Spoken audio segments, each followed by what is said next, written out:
ना चाहते। ठीक है, उनके हाथ में फोन दो। ओके सर, सीएम सर आपसे बात करना चाहते हैं। नमस्ते सर। क्या अब तुम सिटी में नहीं आओगे? सॉरी सर, जब भी किसान सिटी में आता है तो उस पर लाठीचार्ज करके, गोलीबारी करके उसका अपमान किया जाता है। मतलब तो तुम्हारे हिसाब से सरकार को तुम्हारे पास जाना चाहिए। समस्या जब हमारी थी तब हम लोग आपके पास आए थे, अब समस्या आपकी है तो अब आपको हमारे पास आना चाहिए। सर सिर्फ आप अकेले ही नहीं, आप, आपके कैबिनेट मिनिस्टर्स, सभी को आना होगा। ब्रेकिंग न्यूज, आखिर में सरकार को झुकना पड़ा। अनाज की समस्या को दूर करने के लिए सरकार रामपुर गई है। किसानों के आगे सर झुकाने वाली सरकार। अब देखते हैं शिवराज की सरकार से क्या डिमांड है। नमस्ते सर। नमस्ते। क्यों कर रहे हो ये सब? तुमने जो कुछ भी किया है उससे कितने करोड़ का नुकसान हुआ है जानते हो? शहर के लोगों को भोजन नहीं मिल रहा है। थोड़ी सी भी इंसानियत नहीं है तुम में।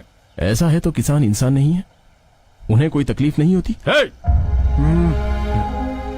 आखिर तुम चाहते क्या हो? सर, आपकी नजरों में किसान का क्या मतलब है?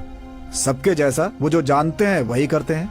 क्या मतलब? मतलब मटका बनाने वाला कुम्हार, लोहे का सामान बनाने वाला लोहार, कपड़ा धोने वाला धोबी, जूता सिलने वाला मोची, उसी तरह खेती करने वाला किसान। मटके की मिट्टी किसानों की जिंदगी है, किसानों का औजार किसानों की मुख्य चीज है, कपड़े किसानों ने ही पैदा किए हैं। मतलब इन सब में मुख्य तो किसान ही हुआ ना? हाँ समझ गए, अब डिमांड बताओ। मौसम के अनुसार किसान खेती करता है, इसलिए बीच में रहने वाले रेट नहीं फिक्स करेंगे। क्या फर्क पड़ता है, रेट ही चाहिए ना। ऐसा है तो हमारे पहनने के कपड़े, घूमने वाली कार, हमारी घड़ियां, इन सब के भी तो रेट फिक्स करो ना। चलो जाने दो, आपकी पगार भी तो आप मीटिंग करके डिसाइड करते हो ना। आपको जो जनता चुनती है उनसे क्यों नहीं पूछते? आज के बाद अनाज का जो भाव तय करेगा वो होगा किसान। पैदावार ज्यादा हुई तो कीमत कौन तय करेगा? अभी से हर जिले में अलग अलग खेती होगी। चावल, गेहूं, दाल, रुई, कपड़े, रेशम, क्या उगाना है इस बात का निर्णय किसान करेगा, और उनको किस भाव में बेचना है ये भी किसान ही तय करेगा। इसलिए पानी की सारी व्यवस्था कृषि मंत्री को ही अरेंज करनी है। नहर का पानी साफ करना और उसे खेतों तक पहुंचाना और सारे गाँव में उसकी व्यवस्था करना पीडब्ल्यूडी मिनिस्टर का काम होना चाहिए। वो सब हम लोग क्यों करें जी? एमएलए है ना वो करने के लिए। देखिए, जिला पंचायत, गांव की पंचायत, तालुका पंचायत में पानी नहीं मिलता है, सबको पानी देना होगा। स्वच्छ भारत का मतलब टॉयलेट बांध कर क्लीन करके झाड़ू मारना नहीं होता, साथ में ये भी करना होगा जैसे कि खेत की फसल जिला मार्केट तक पहुंचाने की जिम्मेदारी सरकारी सचिव जी आपकी है। ऐसा है तो आरएमसी एपीएमसी को टूरिस्ट प्लेस बना दे क्या?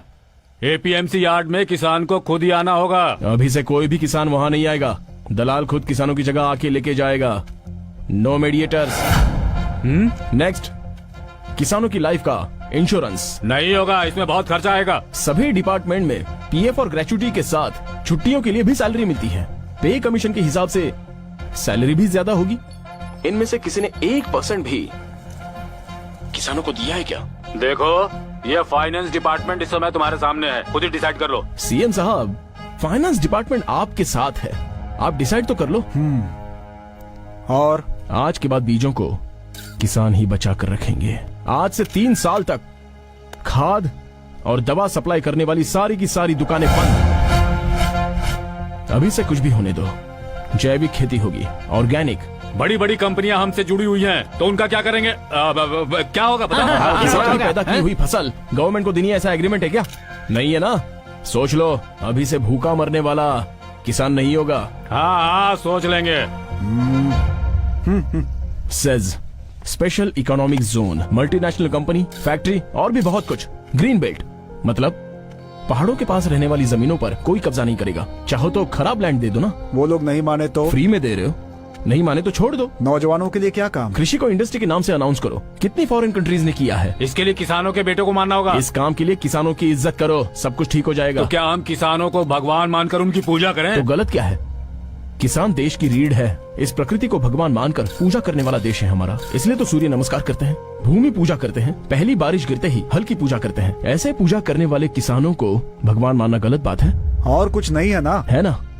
लोन देने वाली बैंक्स किसानों की इज्जत की धज्जियां ना उड़ाएं। 24 आवर्स पावर रहनी चाहिए, और उसमें भी 12 घंटे डबल फेज, वो भी डे टाइम में। दिया है ना, एमएनसी कंपनी को पावर दिया है ना, तो दे दो। Land free, tax free, infrastructure free, power free. कितने दिनों तक? थोड़े दिन रोक दो, किसानों को दे दो। पहले गरीबों पर दबाव कम करो, उन बेचारों को 1 रुपए में 1 किलो चावल, ये भाग्या वो भाग्या कहकर किसानों के साथ धोखा करने से पहले रोको। 60 रुपए तक का चावल खाने के लिए किसानों का स्वाभिमान बढ़ाओ। और कुछ भी है क्या? किसानों का दिन, फार्मर्स डे। अब ये क्या है? इससे क्या होगा? सिटी में रहने वालों के लिए father's day, mother's day, teachers' day, valentine's day celebrate करते हो, तो फार्मर्स डे क्यों नहीं? वोट देने के लिए तो लोग दूर दूर गांव से आते हैं, तो किसानों के लिए एक दिन हल नहीं पकड़ सकते हो क्या?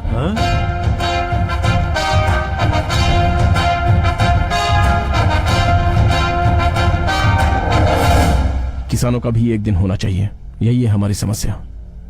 बोलिए, कब इन सबको सॉल्व करेंगे? हम इसे कैबिनेट में रखेंगे, उस पर चर्चा करने के बाद ही बताएंगे। कितने दिन चाहिए आपको? सेशन बुलाई जाएगी, फिर दोनों हाउस में बातचीत होने के बाद ही। कितने दिन चाहिए? तकरीबन 2 महीने। तब तक आप लोग भूखे ही रहेंगे। ये तो तुम ब्लैकमेल कर रहे हो। देखो, बिल पास होने के बाद ही होगा। You're right। जब इलेक्शन नजदीक होते हैं तो जो भी समस्या होती है उसे आधे घंटे में पास कर देते हो, लेट नाइट भी सेशन चलाते हो। किसानों के लिए किसानों के बीच में ही रहकर फैसला होना चाहिए। क्या बात कही है, बिल्कुल सही कह रहे हैं।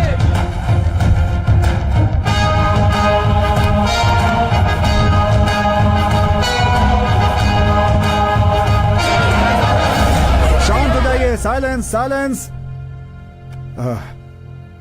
ठीक है, वी विल डिस्कस। अब सभी मंत्रीगण मुख्यमंत्री जी के साथ चर्चा करेंगे। अब हमें ये देखना है कि किसानों की 12 डिमांड्स का उनके पास क्या जवाब है।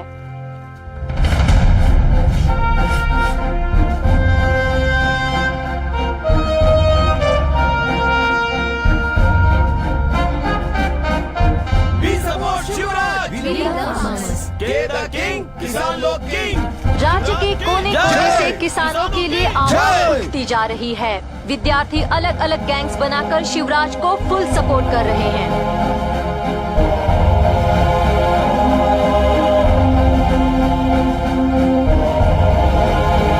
Silence silence.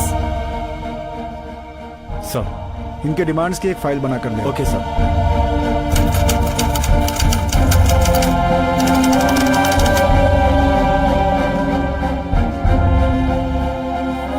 Shivraj is the chairman of this company. What has made him to become a farmer? Because he is a son of farmer. He is son of धरती का